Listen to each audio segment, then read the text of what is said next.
Great question. So the company is named after Mum. So at the core of that, it's something that I've grown up with. Spoon-fed from a young person. And it's been amongst family and friends for a long time. As many stories are obviously told, on the back of COVID, I was made redundant. I took a couple months off and I was actually traveling with Mum.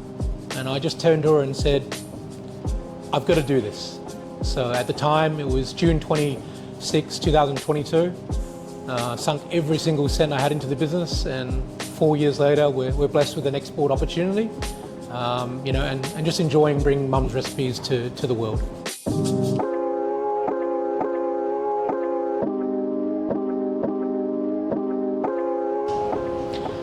I think the core thing of the business is how Mum makes her recipes. It's a touch of this, it's a slosh of that. There's no recipe there. It's all in motor skills, all in memory.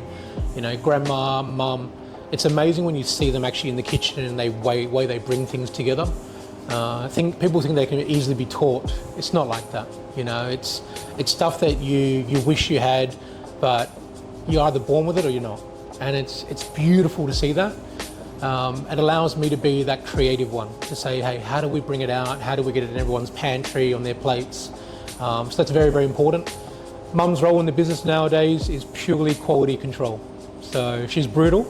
She tells them to throw out every batch that's not up to satisfaction, and that's a really lovely touch. It's like my name's on the front label. I want to make sure that quality and those standards are there.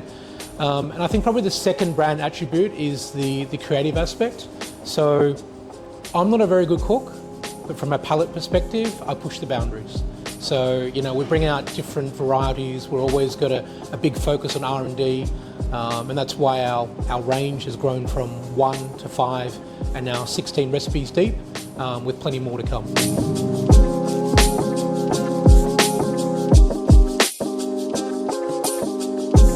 In picking Bangkok and obviously Greater Thailand as our primary export market, it's a lovely melting pot between locals and expats, and the affiliation globally for Thai cuisine is huge.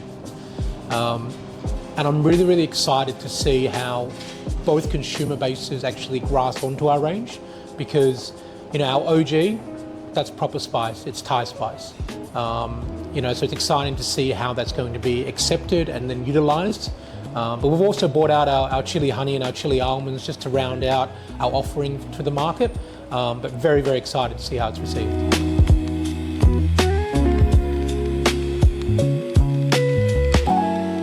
Yeah, so as I touched on before, our R&D machine is always going, and that enables me to keep my finger on the pulse, push the boundaries, and to give you an example, something that we have in Australia is actually our chili ice cream.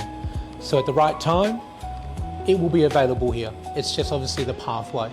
So we've got a hot sauce as well. There's a few other things in the works. But I guess all I can do as the CEO and the founder of the brand is to make sure that I bring the same values and behaviours to Thailand. And we'll have a staged rollout. We'll drip feed, we'll get an understanding of what palate requirements are here, and then we'll continue to bring forward our best of Australia.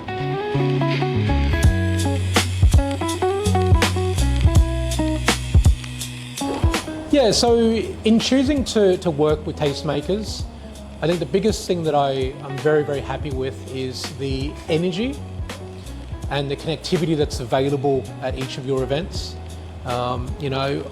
As the owner, you want to make sure that when you partner up with someone, where you place your product, where you interact with potential consumers and customers, that you actually can add value.